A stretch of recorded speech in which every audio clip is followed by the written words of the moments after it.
Egg ತವಾ fry ಮಾಡೋದಕ್ಕೆ first ನಾನು 4 ಮೊಟ್ಟೆನ ನೀರಲ್ಲಿ ಬೇಯಿಸ್ಕೊತಾ ಇದ್ದೀನಿ.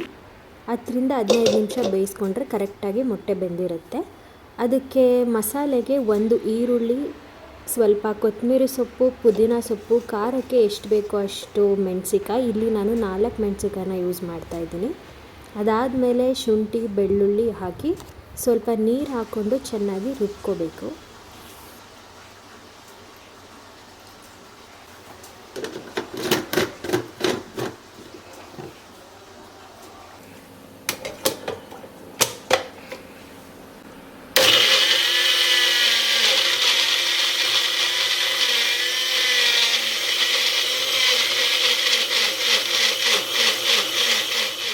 ಎಗ್ ತವಾ ಮಸಾಲಾಗೆ ಪೇಸ್ಟ್ ರೆಡಿಯಾಗಿದೆ.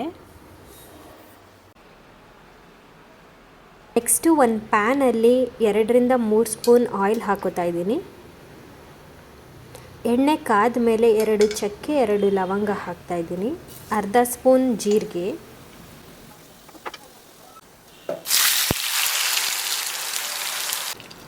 ಇದಾದಮೇಲೆ ರುಬ್ಕೊಂಡಿರೋ ಮಸಾಲೆ ಹಾಕ್ತಾ ಇದ್ದೀನಿ. ಇದನ್ನು 2-3 ನಿಮಿಷ ಹಸಿ ವಾಸನೆ ಹೋಗೋವರೆಗೂ ಚೆನ್ನಾಗಿ ಫ್ರೈ ಮಾಡ್ಕೋಬೇಕು.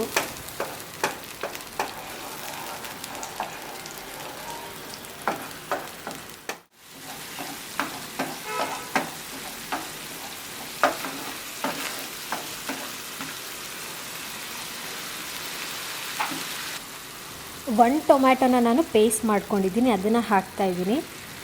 ಇದನ್ನು ಕಟ್ ಮಾಡಿ ಕೂಡ ನೀವು ಹಾಕೋಬೋದು. ಅದ್ರ ಜೊತೆಗೆ 1 ಸ್ಪೂನ್ ಉಪ್ಪು, 1 ಸ್ಪೂನ್ ಧನಿಯಾ ಪುಡಿ, ಸ್ವಲ್ಪ ಅರಿಶಿನ, ಅರ್ಧ ಸ್ಪೂನ್ ಗರಂ ಮಸಾಲ ಹಾಕಿ ಮಿಕ್ಸ್ ಮಾಡ್ಕೊತಾ ಇದ್ದೀನಿ.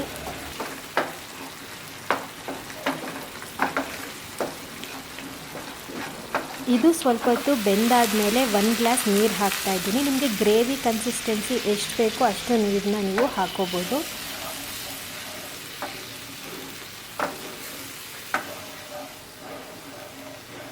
ಇದನ್ನು 5-10 ನಿಮಿಷ ಚೆನ್ನಾಗಿ ಬೇಯಿಸ್ಕೋಬೇಕು.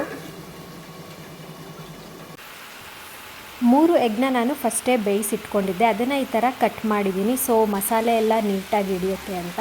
ಇವಾಗ ಗ್ರೇವಿ ಕೂಡ ಚೆನ್ನಾಗಿ ಬೆಂದಿದೆ. 1 ಬೈ 1 ಎಗ್ನ ಆ್ಯಡ್ ಮಾಡ್ತಾಯಿದ್ದೀನಿ.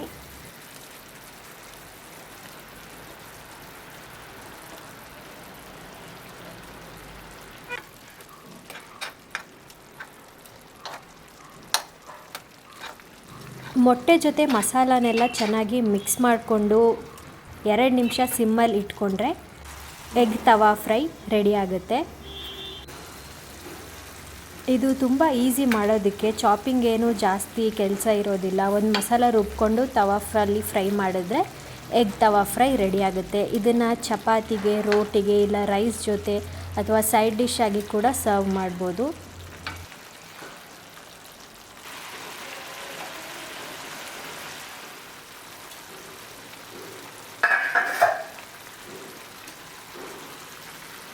ಇದೇ ಥರ ರೆಸಿಪೀಸ್ಗೆ ನಮ್ಮ ಚಾನಲ್ನ ಸಬ್ಸ್ಕ್ರೈಬ್ ಮಾಡಿ ಆ್ಯಂಡ್ ಈ ವಿಡಿಯೋ ಇಷ್ಟ ಆಗಿದ್ದರೆ ಲೈಕ್ ಮಾಡಿ. Thanks for watching. See you on next video.